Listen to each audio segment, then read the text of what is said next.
Seperti apa Pak? Mohon izin penjelasannya. Pertama yang harus dilakukan, jiwa manusia itu nomor satu. Kalau masih ada yang hidup, itu harus segera dilarikan ke rumah sakit. Itu. Baru nanti diselidiki peristiwanya, apakah kecelakaan, apakah pembunuhan. Ya. Tapi kalau tertangkap tangan makanya bertabrakan gini, ya itu baru nanti dicari. Lanjut. Tabrakan ini disengaja untuk bunuh atau tidak sengaja. Atau tidak sengaja kan karena lalainya. Itu nanti ya. Baik, terima kasih. Kemudian ada satu lagi Pak terkait penetapan DPO ya Pak ya. Di penyidik Pak, sesuai SOP atau proseduralnya yang ingin saya ketahui, untuk penetapan DPO itu apakah ada kriteria tertentu? Atau DPO itu persyaratannya apa saja untuk bahwa penyidik itu menetapkan DPO atau menetapkan DPB gitu kan? Apa ada persyaratan khusus yang ahli ketahui terkait hal itu? Pertama, orang itu sulit dicari gitu ya, karena misalnya yang seringan-ringannya saya tidak langsung kasus ini ya, bukan pembunuhan di Jawa Barat ini. Kan dipanggil dulu, begitu dipanggil sekian kali nggak ada, didatangi, dijemput pun orangnya hilang, baru di DPO kan. DPO pun formulirnya sudah jelas. Nama, alias, tempat tanggal lahir, kemudian kalau di Indonesia agama dicantumkan, nama orang tua, pekerjaan, ciri-ciri fisik, misalnya mata sipit seperti saya, gitu, ditulis juga gitu kan. Kemudian kebiasaan dia, misalnya apa, terus alamatnya di mana, rumus sidik jari. Dan foto. Itu DPO yang lengkap, nanti disebarkan ke seluruh Indonesia. Kalau dia dicurigai akan ke luar negeri, dikirim ke Interpol. Nah, yang ingin saya tanyakan, kebanyakan berkas dari teman-teman penyidik, banyak DPO itu yang tidak ada foto.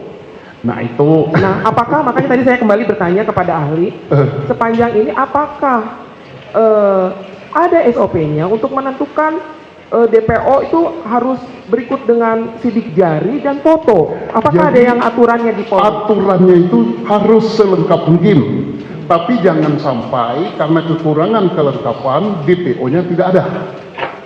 Misalnya alamatnya jelas, kan untuk cari fotonya kan gampang zaman sekarang, dibuka di internet.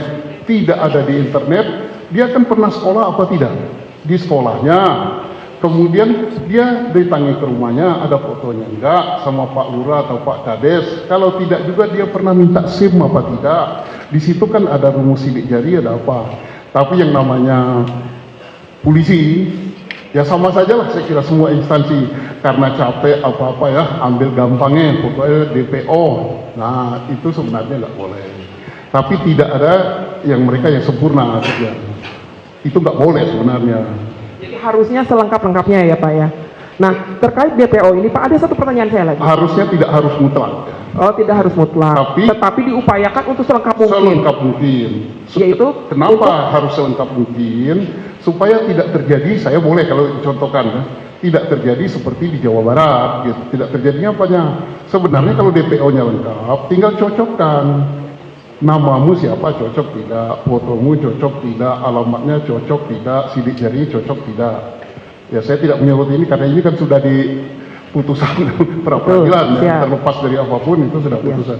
Supaya tidak terulang lagi. Iya, artinya kan boleh selengkap mungkin, tetapi memang kan Pak, penyidik kadang-kadang kesulitan yaitu terkait orang DPO-nya tidak ada, dia tidak memasang foto dan sidik jari, mungkin itu ya.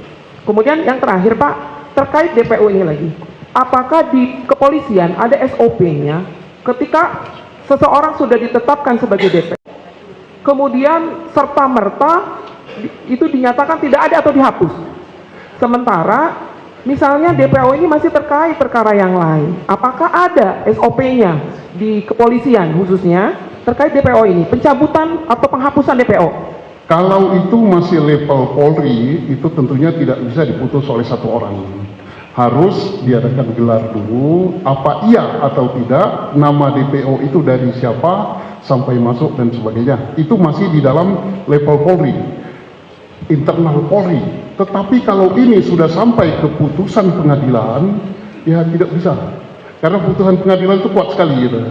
Baik. Artinya kan kalau terkait dengan masih perkara lain, tentunya tidak serta merta pihak kepolisian itu menghapus DPO dengan begitu saja. Nggak boleh, nanti kan jaksanya tersinggung yang membuat dakwaan, hakimnya tersinggung berat juga gitu kan. Baik. Saya tidak menuju Jawa Barat dong. Baik. Siap Bapak, terima kasih. Ini mungkin rekan saya. Izin Bapak melanjutkan, mohon izin saya bertanya. Ini untuk mencari kebenaran Pak, bukan pembenaran. Iya. Saya ingin bertanya terkait tadi Bapak penjelasan tentang scientific crime investigation Pak.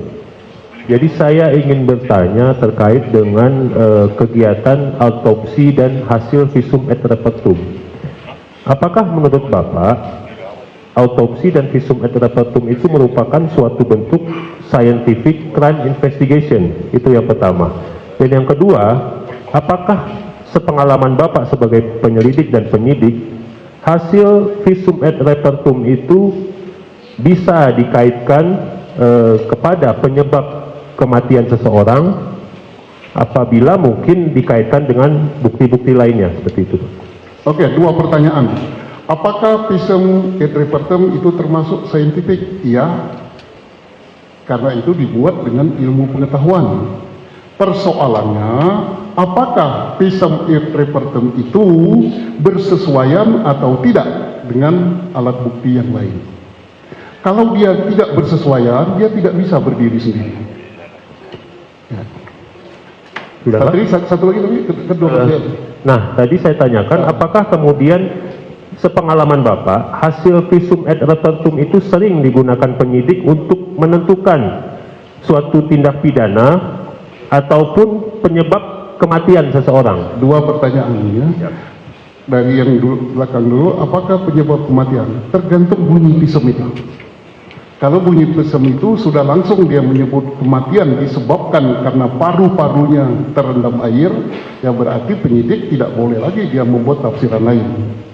Tapi kalau misalnya penyebab kematiannya adalah karena trauma benda tumpul, nah itu kan masih ada banyak cabangnya.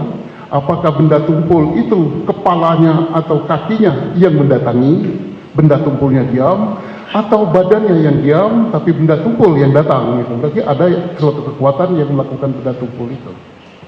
Berarti kemudian hasil visum itu dikaitkan dengan keterangan atau alat bukti lainnya ya Pak? Iya. Kemudian, oh baik Pak. Nah kemudian menyangkut hal tadi, bagaimana kemudian ketika dalam suatu penyidikan, penyidik menilai bahwa alat bukti yang disajikan itu sudah cukup, dan apakah kemudian ketika itu terjadi bahwa bukti penyidikan sudah cukup, apakah masih perlu dicari alat bukti lainnya sesuai dengan scientific crime investigation tadi? Penyidik tidak boleh mengatakan alat bukti sudah cukup ya. Yang bisa menentukan sudah cukup dan itu sudah memenuhi untuk pembuktian di pengadilan adalah jaksa penuntut umum. Tidak bisa penyidik. Maka jaksa penuntut umum bisa mengembalikan